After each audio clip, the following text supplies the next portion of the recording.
Well.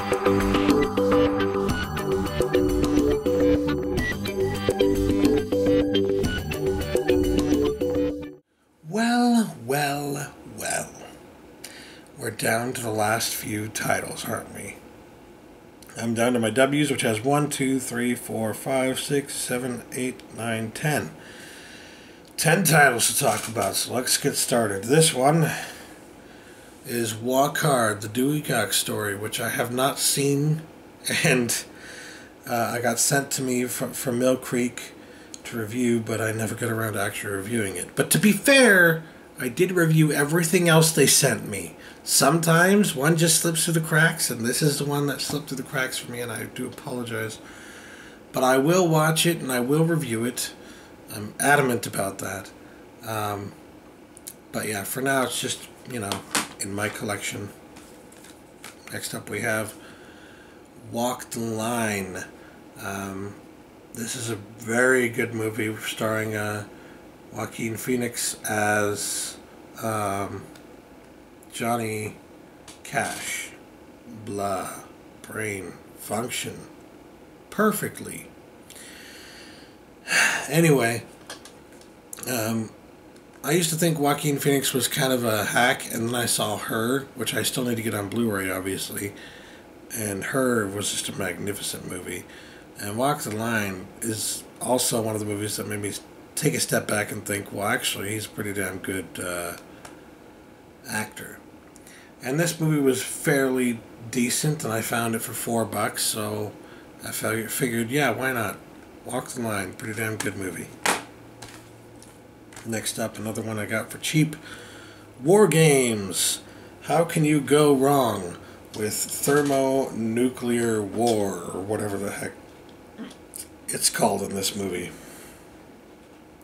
It's a movie about a computer nerd, video game nerd, hacker dude who saves the world from computers. That's awesome. And it stars Matthew Broderick, back in the days when he was actually fun to watch. No offense, Matt. But yeah, it's a really great movie. I've got a lot of nostalgia for this one, so of course I had to have it. Next up we have Watchmen. The story behind this movie is that when I saw it in theaters, I was the only one in the theater. So I got the theater myself to see Watchmen, and that is just an amazing experience, honestly. Unfortunately, I also got the biggest drink that they had there, so halfway through the movie, with an hour left in the movie actually, I had to take the world's biggest piss, and I could not bring myself to get up and go to the bathroom because the movie was so damn good. So I'm just holding it and pinching it and just no, I gotta go to the bathroom, but I don't want to go to the bathroom. I want to watch the rest of this movie. And yes, I held out and waited until the end of the movie and then just went and ran to the bathroom, essentially. But yeah, Watchmen, I like this movie. It's a pretty damn good movie. This is the director's cut. Over 24 minutes longer. Oh, great. Even longer, so that if I have to take a piss, I'll have to wait even longer. Yeah. But can't go wrong with Watchmen. Next up is one of the few romantic comedies I have in my collection because it's one of the good ones. And that would be When Harry Met Sally. I don't think anybody can say anything bad about this movie because it's just fantastic. Directed by Rob Reiner. I believe it was written by... Barry Sonnenfeld did the photography. It was Nora Ephron. Written by Nora Ephron. She is an amazing writer for romantic comedies. She's done some of the best romantic comedies out there, like Sleepless in Seattle and stuff like that. So all the stuff that you can think of that's something that not only women but also men and just everybody in general likes to watch. Usually it's a Nora Ephron movie. If it's from the 80s and 90s, it's Nora Ephron. So, yeah. I really, really like this movie. I hadn't seen it until recently, but when I did see it, I was blown away by how good it was. So it's okay, all right, maybe they're right, maybe it's good. And yes, it's very good. When Harry Met Sally.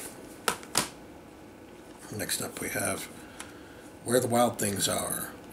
This movie is criminally underrated, and it is something that I personally believe every young child should see in their life. And the thing is, a lot of parents would think that would be a ridiculous notion. They would think, this is too emotional, this is too dramatic for children to watch. And I just can't help but think to myself, it's a movie about a child. It's a movie about children. And you're telling me that your child can't watch a movie about children and can't take a movie seriously? Come on. You're not giving them credit.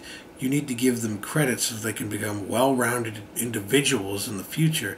And watching movies like this can actually help your child to become more well-rounded, because there are a lot of lessons that you can gain from watching this. And when I watched it, I was reminded of all these movies that I watched that, helped to shape who I became later in my life. And, my emotional well-being as well. And helped shape my emotional well-being. And I was reminded of movies like Neverending Story and all these other movies out there that were just, so influential to me, and making me realize that, maybe there are a lot of assholes out there, but not everybody's an asshole, and you don't have to worry about that too much. You don't have to be too concerned about that. Just because you're different doesn't mean that being different is bad. All these different things that children have to struggle with in their lifetimes, and this is as children, and this is a movie that really, I feel like, hits the nail on the head and might even help some kids through that kind of struggle crisis. And it was like, cathartic for me to watch. So of course I gotta have it in my collection. It's a cathartic movie. Next up we have a classic, Willy Wonka and the Chocolate Factory, the Digibook. And when you open it up, it looks like a candy wrapper. It's really cool. It even has lyrics here for Golden Ticket. I've got a golden ticket. I've got a golden twinkle in my eye. Yeah, I really like this movie, and it's a really nice steelbook. I don't know if you can tell, but it's all shiny and sprinkly with all these, ooh. This is a great one to watch during the holidays. What can I say? It's just, nostalgic, fantastic movie that I love to watch. Next up we have Winnie the Pooh. The newer Winnie the Pooh movie that came out a few years ago. I found it on as a Disney Movie Rewards option, and I chose it for my movie reward from Disney. So essentially I got this for free. I think I paid $3 shipping for it, but yeah, other than that, got it for free. And it's a pretty hefty package here. It's got a little thing inside, a pin the tail on Eeyore game. Came with more Disney Movie Rewards points. And the Blu-ray, the DVD, and the digital copy all in one. When I watched this a few years ago, I wasn't exactly blown away, but I did like the movie quite a bit. I feel like a lot of people didn't like this one, but I don't really know why, because it was a pretty damn good movie. It kind of called back to the original Winnie the Pooh, and did some new things that weren't exactly outrageous, so to say, like so to speak. There are some things that have been done, in my opinion, with the Winnie the Pooh franchise over like the past 20 years that I was not a fan of. And so for the past 10 or so years, I haven't really watched any of that stuff, mostly because it's not aimed at me anymore. It's aimed at kids. Of course, it's never aimed at an adult. But this really hit my nostalgia button, I guess I would say.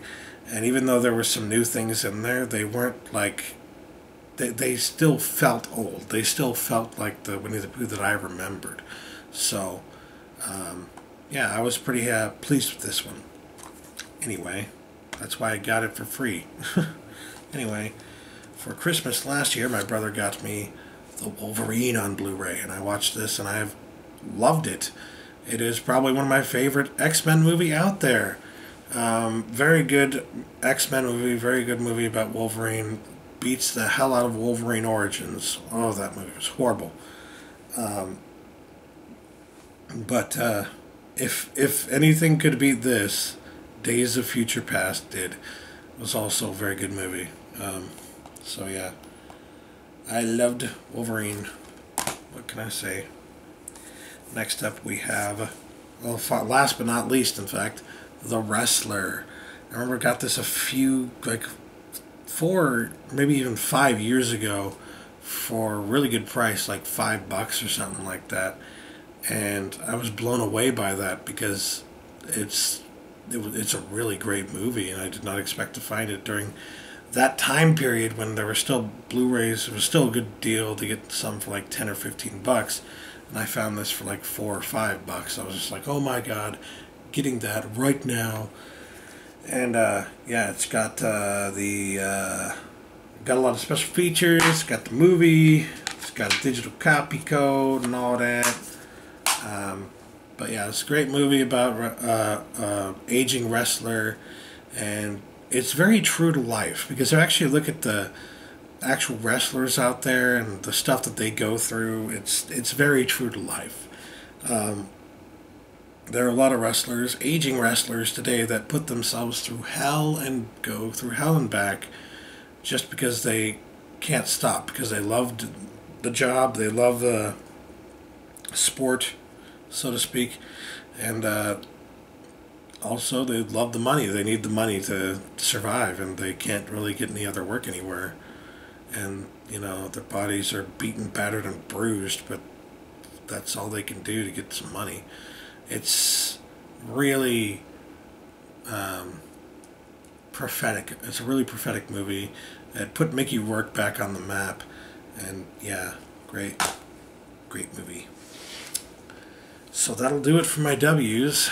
I guess that means we're going on to the next section. X through Z.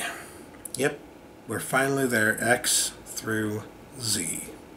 And then we're going to go on to my selection of Blu-rays that are more than one movie in one multi-movie packs, essentially. They're the Blu-ray multi-movie packs. So, yeah. And I have a few of those, so we'll get through those and, yeah, talk about those. But anyway, next up, X through Z. Catch you then. Peace.